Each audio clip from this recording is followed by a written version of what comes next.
네, 하나님 말씀 보시겠습니다. 사도행전 4장 32절에서 마지막 37절까지 되겠습니다. 사도행전 4장 32절에서 37절까지 말씀 우리 한 절씩 교독하도록 하겠습니다. 신약성경 194페이지입니다. 믿는 무리가 한 마음과 한 뜻이 되어 모든 물건을 서로 통용하고 자기 재물을 조금이라도 자기 것이라 하는 이가 하나도 없더라. 사도들이 큰 권능으로 주 예수의 부활을 증언하니 무리가 큰 은혜를 받아 그 중에 가난한 사람이 없으니 이는 밭과 집이 있는 자는 팔아 그 판 것의 값을 가져다가 사도들의 발 앞에 두매 그들이 각 사람의 필요를 따라 나누어 줌이라. 구브로의 손한 레위 족속 사람이 있으니 이름은 요셉이라. 사도들이 일컬어 바나바라 번역하면 위로의 아들이라 하니 그가 밭이 있음에 팔아 그 값을 가지고 사도들의 발 앞에 두니라. 아멘. 네, 우리가 교회에서 많이 사용하는 말 중에 이 은혜라는 말이 있습니다. 은혜스럽다, 은혜 받았다, 은혜가 넘친다, 이런 말들을 우리가 많이 사용해요. 자, 이 은혜라는 말을 우리가 참 많이 사용하고 있는데요. 그런데 여러분들은 어떤 의미로 이 은혜라는 말을 사용하고 계십니까? 설교를 듣고 은혜를 받았다라고 말할 때 그 의미는 설교가 좋았다, 감동적이었다, 마음에 들었다, 그런 의미로 우리가 흔히 이 은혜 받았다라고 말할 때가 있습니다. 또 요즘 내 삶에 은혜가 넘친다라고 말할 때에는 참 요즘 행복하다, 즐겁다, 일이 잘 풀린다, 그런 의미를 나타내기도 합니다. 그런데 우리가 일반적으로 사용하는 이 은혜라는 말과 성경이 말씀하시는 은혜라는 말의 의미가 좀 다른 경우가 많이 있습니다. 성경에서 말씀하시는 은혜라는 말의 의미는요, 여러분들도 잘 아시겠지만 받을 자격이 없는 자에게 아무런 조건 없이 값없이 주어지는 것을 은혜라고 말씀합니다. 그러니까 하나님께서 죄인들에게 베풀어 주시는 호의이고 사랑이고 배려이고 용서가 은혜인 거예요. 그래서 이 리 스트로벨이라는 목사님이 계신데 이분이 은혜 하나님의 은혜라는 책을 쓰셨어요. 이 책에서 뭐라고 하시냐면 은혜의 핵심은 우리의 노력이나 공로나 자격으로 결코 얻을 수 없는 하나님의 무조건적인 사랑의 선물이다라고 이야기를 하셨습니다. 우리의 자격이나 노력 또 공로로도 결코 얻을 수 없는 하나님의 사랑의 선물, 그것이 바로 은혜라는 겁니다. 사도 바울은요, 은혜에 대해서 또 이렇게 말씀했습니다. 에베소서 2장 8절인데요. 너희는 그 은혜에 의하여 믿음으로 말미암아 구원을 받았으니 이것은 너희에게서 난 것이 아니요 하나님의 선물이라. 자, 예수를 믿고 구원받은 것 그 자체가 은혜라는 겁니다. 구원을 받았다는 것, 그것이 하나님의 선물이요 하나님의 은혜라는 거예요. 또 말콤 그레드웰이라는 사람이 있습니다. 이 사람이 쓴 아웃라이어라는 책이 있는데 이건 자기계발서예요. 그런데 이 책은요, 그동안 다른 자기계발서들이 성공을 위해서 무엇을 해야 하는지에 대해 말했던 그 모든 주장은 틀렸다라고 말하는 좀 특별한 책입니다. 왜냐하면 우리가 일반적으로 자기계발서를 우리가 보게 되면은요, 성공하기 위해서는 좋은 습관을 길러야 되고 스스로 노력해야 되고 능력을 키워야 하고 대체로 이런 내용들로 되어 있습니다. 그런데 이 아웃라이어라는 책에서는요, 저자가 좀 색다른 말을 합니다. 한 사람이 성공을 하는 데에는 스스로의 노력만으로 되는 것이 아니라 사회가 주는 기회, 또 본인이 살고 있는 문화, 역사적 유산 등 이런 외적인 요소들이 도와주어야지만 성공할 수 있다라고 강조를 해요. 그러면서 이런 예를 이 책에서 들고 있습니다. 자, 한 숲에 큰 도토리 나무가 한 그루 있었습니다. 어떻게 이 나무가 이렇게 큰 나무로 성장할 수 있었는가? 선천적인 요인이 있습니다. 이 나무는 건강한 도토리 씨에서 태어난 거예요. 또 후천적인 요인도 있습니다. 스스로 열심히 크려고 뿌리를 깊이 내리는 그 노력을 했다는 거예요. 그래서 이런 선천적인 요인과 후천적인 요인 때문에 이 도토리 나무는 숲에서 가장 큰 나무로 자랄 수 있었다라고 일반 사람들은 생각을 한다는 겁니다. 그런데 이 책의 저자는요, 그것만으로는 이 나무가 가장 큰 나무가 될 수 없다라고 이야기를 해요. 다른 나무가 햇볕을 가리지 않아야 되고 토양도 좋은 토양에 심겨져야 하고 짐승들이 이 나무를 갉아먹지 말아야 하고, 그리고 더 중요한 것은 그 나무가 그렇게 큰 나무로 자라는 동안 나무꾼들이 와서 그 나무를 베어가지 않아야지만 비로소 그 나무가 큰 나무가 될 수 있다라는 겁니다. 그래서 성공이라는 것은 절대로 혼자의 힘으로 할 수 없다. 이런 여러 가지 외적인 요인들의 도움을 통해서만 이 성공이 가능하다라는 말을 이 책에서 저자가 하고 있습니다. 자, 그런데 우리가 이것을요, 신앙의 눈으로 본다면 이것이 바로 은혜라는 것을 우리가 알 수 있습니다. 왜냐하면 내가 내 인생을 컨트롤하고 내 힘으로 모든 것을 이룬 것 같지만 나에게 생명을 주시고 나를 살게 하시고 오늘까지 나를 인도하신 하나님의 그 사랑하심과 보호하심이 있었기 때문에, 그 외적인 하나님의 그 요소들이 있었기 때문에 모든 것이 가능했다라는 거예요. 그것이 바로 은혜라는 겁니다. 그 하나님의 은혜가 있었기 때문에 오늘의 내가 있을 수 있다라는 거죠. 자, 오늘 본문 말씀이 바로 그 사실을 우리에게 보여주고 있습니다. 이 시간 이 본문 말씀이 은혜에 대해서 무엇을 가르쳐주고 있는지 우리 여러분들과 함께 나누어 보도록 하겠습니다. 제일 먼저 은혜는요, 매일 경험되어져야 하는 겁니다. 은혜는 매일 경험되어져야 하는 거예요. 우리는 지난 은혜만을 기억하며 사는 경우가 많이 있습니다. 과거에 받았던 은혜, 과거에 경험했던 은혜. 그런데 오늘도 은혜를 받아야 하고 오늘도 은혜를 경험하며 살아야 한다는 거예요. 자, 33절에 보시면 이렇게 말씀합니다. 사도들이 큰 권능으로 주 예수의 부활을 증언하니 무리가 큰 은혜를 받아. 여기 보시면 무리가 큰 은혜를 받았다라고 했습니다. 자, 그런데 헬라어 원어에 보면은요, 이 은혜를 받았다라는 말이 완료형으로 되어 있지 않고 진행형으로 되어 있습니다. 그러니까 한 번 은혜 받은 것으로 끝나는 것이 아니라 계속해서 하나님의 은혜가 그들 위에 부어졌다는 거예요. 그렇습니다. 초대교회가 그토록 건강한 교회가 될 수 있었던 것은 하나님의 은혜를 매일매일 경험하는 공동체였기 때문에 그것이 가능했다는 거예요. 그래서 여러분, 우리는요, 날마다 하나님의 은혜를 먹으며 살아가야 합니다. 말씀을 통해 하나님의 은혜를 경험해야 합니다. 기도 중에 또 찬송 중에 하나님의 은혜가 우리 가운데 임해야 한다는 거예요. 하나님이 부어주시는 그 은혜가 사라지게 되면 우리의 인생도 메말라 버리고 세상 사람들과 별반 다를 것 없는 그런 모습으로 우리가 살아가게 되더라는 겁니다.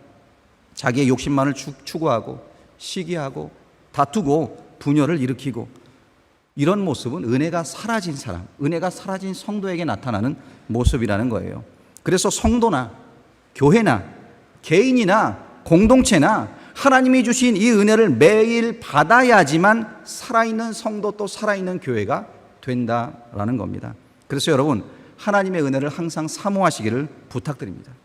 매일매일 하나님 앞으로 나아가시고 하나님의 은혜가 아니면 내가 하루도 살 수 없다라는 그런 고백을 하시고 하나님의 은혜로 내 마음과 내 생각을 사로잡아 달라는 그런 기도를 하실 수 있는 여러분들이 되시기를 간절히 부탁드립니다. 혹시 이런 생각을 해보신 적이 있습니까? 아, 내가 지금 숨을 쉬고 있는 것도 은혜구나. 내가 지금 두 발로 걸을 수 있는 것도 은혜구나. 내가 일할 수 있는 일터가 있는 것도 은혜구나. 나와 함께하는 가족이 있다는 것도 은혜구나. 제가 즐겨 듣는 찬양이 한 곡이 있습니다. 최근에 은혜라는 찬양인데요, 그 가사를 보면서 참 은혜가 이런 것이구나라는 생각을 하게 되었습니다. 자, 이런 가사로 이 찬양이 시작을 합니다. 내가 누려왔던 모든 것들이, 내가 지나왔던 모든 시간이, 내가 걸어왔던 모든 순간이 당연한 것 아니라 은혜였어. 우리가 일반적으로 당연하다고 생각하는 그것조차도 하나님의 은혜라는 거예요. 자, 이 찬양 한번 우리 불러볼까요? 우리 찬양팀들 도와주시면 우리 찬양 1절만 우리가 함께 한번 불러보도록 하겠습니다.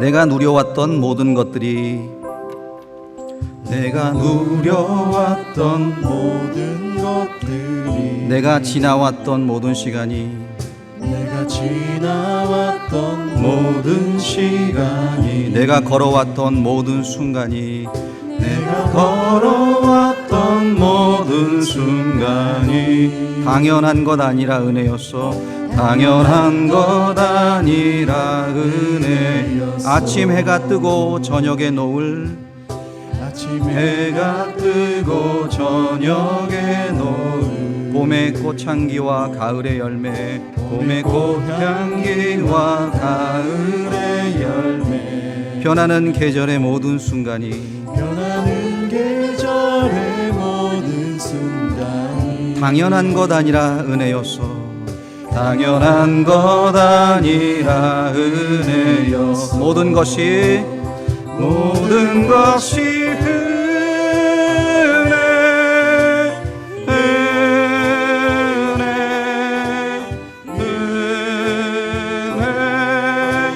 한없는 은혜. 내 삶에 당연한 것 하나도 없었던 것은 모든 것이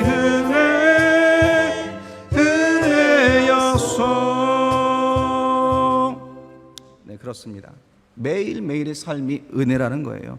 여러분들 이런 하나님의 은혜를 날마다 순간마다 느끼고 또 깨달으시며 살고 계시는지요? 이걸 깨닫고 사는 사람이 바로 은혜로 사는 사람입니다. 또 더 나아가서 내가 구원을 받고 하나님의 자녀가 되었으니 그 은혜가 참 내게 풍성하구나, 내게 족하구나, 내가 가장 소중한 은혜를 하나님으로부터 받았구나라는 것이 우리의 가슴으로 고백되어져야 하는 그런 삶을 우리가 살 수 있어야 하는 거예요. 여러분, 날마다 순간마다 하나님의 은혜 없이는 살아갈 수 없는 그런 인생이라는 것을 고백하시길 바랍니다. 그렇게 우리 베델교회가 어린 아이들로부터 어르신들에게 이르기까지 모두 하나님의 은혜 안에 거하는 그런 교회가 될 수 있기를 소망합니다. 자, 두 번째로 은혜는요, 공동체가 하나 되게 만들어줍니다. 32절에 보시면 믿는 무리가 한 마음과 한 뜻이 되어 모든 물건을 서로 통용하고 자기 재물을 조금이라도 자기 것이라 하는 이가 하나도 없더라. 자, 이 사도행전을 기록한 누가는요, 은혜 받은 초대교회 성도들의 모습을 지금 뭐라고 말하고 있는가 하면 한 마음과 한 뜻이 되었다라는 말로 설명하고 있습니다.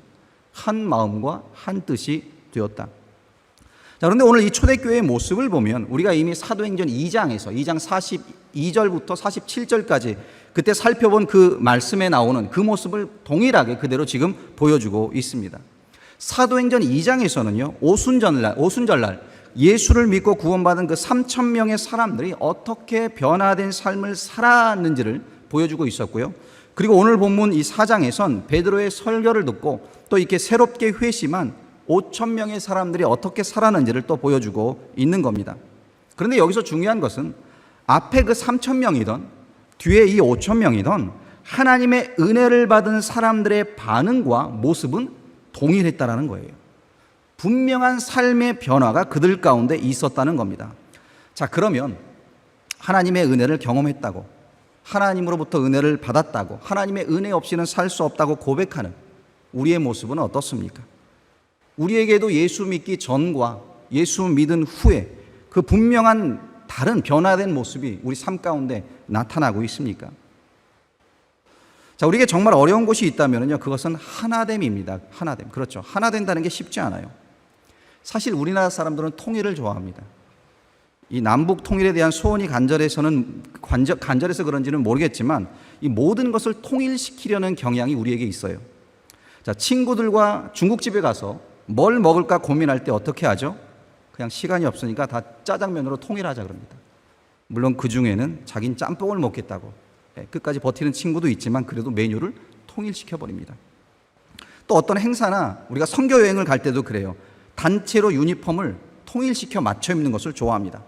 똑같은 색깔의 그레메라를 입고 함께 움직여요. 이 단체 사진 찍을 때는 또 어떻습니까? 단체 사진 찍을 때는 다 같이 따봉을 한다든가 하트를 한다든가 아니면 주먹을 이렇게 불 끈지고 다 같이 화이팅 하면서 똑같은 통일된 포즈로 사진을 찍기도 합니다. 그렇죠. 우리 문화도 그래요. 단일 민족이다, 단일 문화다. 그래가지고 굉장히 이 전통과 역사에 대한 자부심, 긍지도 우리 한국 사람들에게 있습니다. 자, 그런 것들은 나쁜 것이 아니죠. 그냥 문화의 한 부분이에요. 그런데 어떤 목사님이 이런 말씀을 하시더라고요. 우리 한국 사람들이 하나 되기 어려운 이유 중에 하나는 바로 우리가 한국 사람이기 때문에 그렇다고. 우리가 한국 사람이기 때문에 하나 되기가 쉽지 않다고. 무슨 말인가 하면은요, 이런 통일, 단일, 단합 이런 것을 강조하는 문화 속에서 자랐기 때문에 나와 다른 것은 잘 받아들이지 못한다는 거예요. 그래서 우리가 하나됨에 말할 때 나와 똑같아지는 것이다 라고 우리는 이해를 한다는 겁니다. 그래서 자꾸 겉모양을 하나로 만들어 가려는 그런 노력들, 그런 경향들이 우리에게 있다는 거예요. 다른 것은 그냥 다른 것뿐인데 그것을 잘못되었다라고 쉽게 판단한다는 겁니다. 심지어 우리와 같지 않으면 무조건 잘못된 것이고 용납할 수 없다라는 생각까지 쉽게 한다는 겁니다. 자, 하지만 진정한 하나됨이란 무엇입니까? 진정한 하나됨은요, 서로 다른 것을 인정해 주는 겁니다.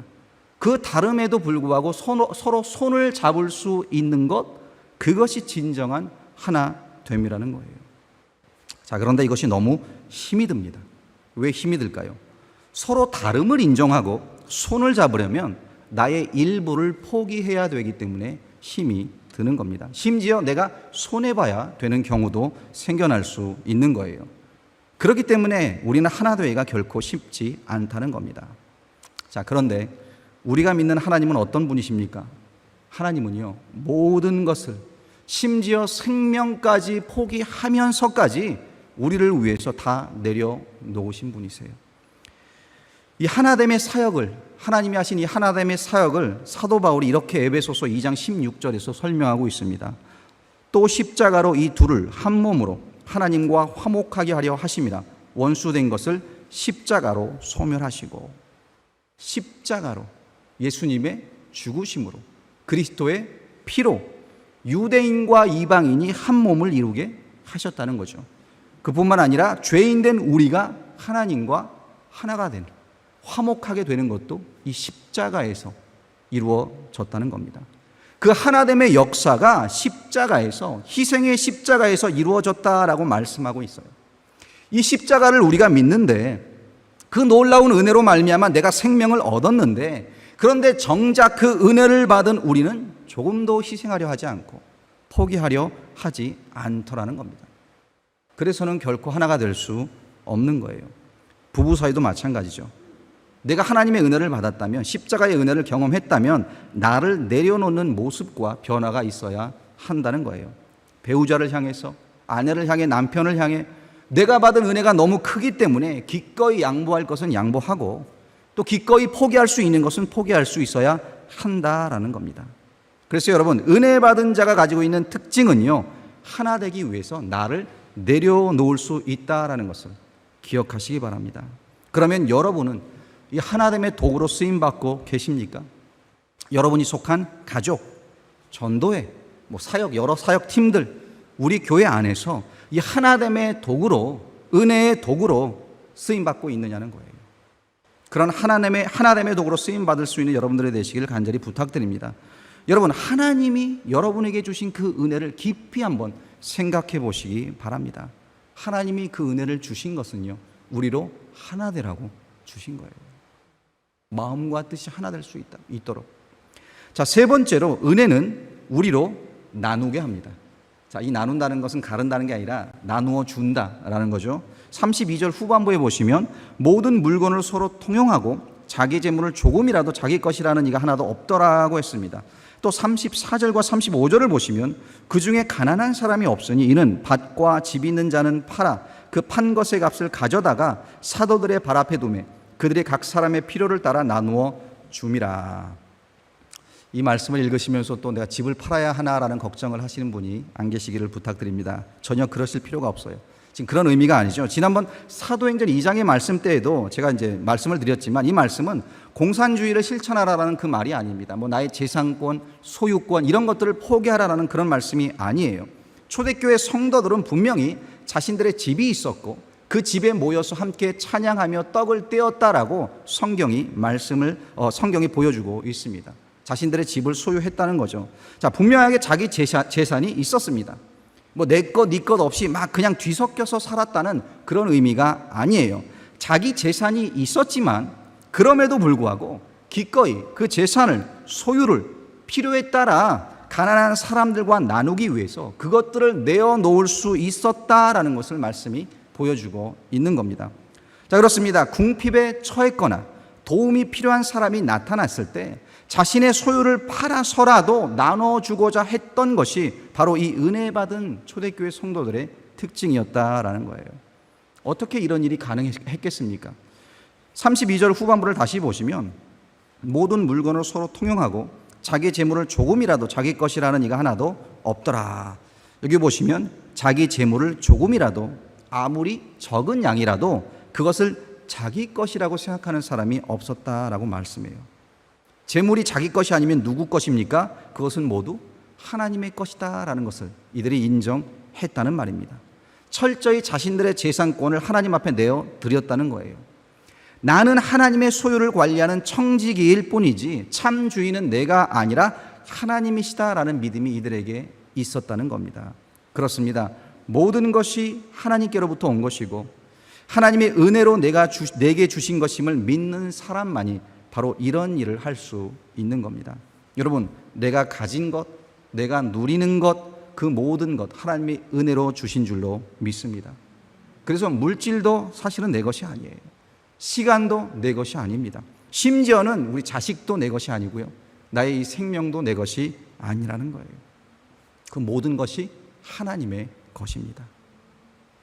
지난 어린이날 우리 주일학교 학생들이요, 자신들이 아끼던 그 장난감을 손수 포장해서 이 현지인 급식소에 전달했던 그 영상을 우리가 함께 본 적이 있습니다. 그런 모습을 보면서 우리가 기뻐하고 또 소망을 갖는 이유가 무엇입니까? 바로 성경의 이 가치와 원리를 아이들이 실천했기 때문에 그런 거예요. 은혜 받은 자로서 나의 것을 나누어 주는 모습, 내게 있는 것을 하나님이 주신 것으로 인정하고 하나님의 뜻대로 나누어 주며 살아가는 모습, 이런 모습을 볼 때 우리에게 감사가 넘치고 또 위로가 넘치는 겁니다. 이것이 바로 하나님의 소망이고 또 우리의 소망이 되어야 하는 거예요. 예수 닮는 제자가 되어서 이 세상의 빛과 소금이 되는 그런 행복한 공동체가 되어가는 과정이, 모습이 바로 이런 모습이라는 겁니다. 기억하시기 바랍니다. 하나님께서는요, 우리에게 은혜를 주셨습니다. 은혜 받은 우리가 우리보다 힘들고 어렵고 연약한 사람들에게 그 은혜를 나누어 주라는 것이 바로 하나님의 뜻인 겁니다. 좀 더 가진 자가 좀 더 못 가진 사람들에게 베풀고 나누는 삶, 그것이 가장 소중한 복음일 수 있고요. 물질일 수도 있습니다. 나에게 있는 지식일 수도 있고 재능일 수도 있는 겁니다. 복음을 모르는 사람들에게 복음을 나누며 살게 해달라고, 나에게 물질이 있다면 나보다 못 가진 사람들을 위해 나눌 수 있게 해달라고, 나에게 지식이 있다면 그 지식을 나눌 수 있게 해달라고, 또 나에게 재능이 있다면 그 재능을 다른 사람들을 위해, 공동체를 위해 나눌 수 있게 해달라고 기도할 수 있어야 한다라는 거예요. 그리고 기도만 하지 말고 나눌 수 있는 기회를 찾고 또 그 나눔을 실천하며 살아가는 우리 모두가 되어야 될 줄로 믿습니다. 여러분, 은혜는요, 나누어질 때 더 풍성해집니다. 은혜는 나누어질 때 나누는 사람도 받는 사람도 그 모두에게 축복이 된다라는 거예요. 오늘 본문에 나오는 이 초대교회의 모습을 우리 다시 한번 묵상하면서 여러분들 마음 가운데 하나님이 주시는 이 은혜와 결단이 넘치게 되기를 간절히 축원드립니다. 이 시간 우리 먼저 합심으로 기도하도록 하겠습니다. 오늘 말씀을 기억하시면서 4가지 기도 제목 우리 함께 읽고 기도하겠습니다. 제가 먼저 첫 번째 기도 제목 읽겠습니다. 매일 주님께 나아가 매일 은혜를 경험케 하소서. 매일 은혜를 경험케 해달라고. 두 번째는 먼저 은혜 받은 자로 이 하나됨을 실천하게 하소서. 내가 살아가는 그 모든 현장에서 이 하나됨을 실천할 수 있는 그런 모습을 주님 나타나게 하소서. 또 먼저 은혜 받은 자로서 이 나눔을 실천하게 하소서. 하나님이 주신 것 하나님 것으로 인정하고 필요한 사람들에게 나눠줄 수 있는 그런 실천이 우리에게 있게 하소서. 또 코로나로 힘들어하시는 분들과 또 환우들이 계십니다. 질병으로 고통받는 분들을 위해서 우리 다 같이 4가지 기도 제목을 놓고 합심으로 먼저 기도하도록 하겠습니다. 기도하겠습니다.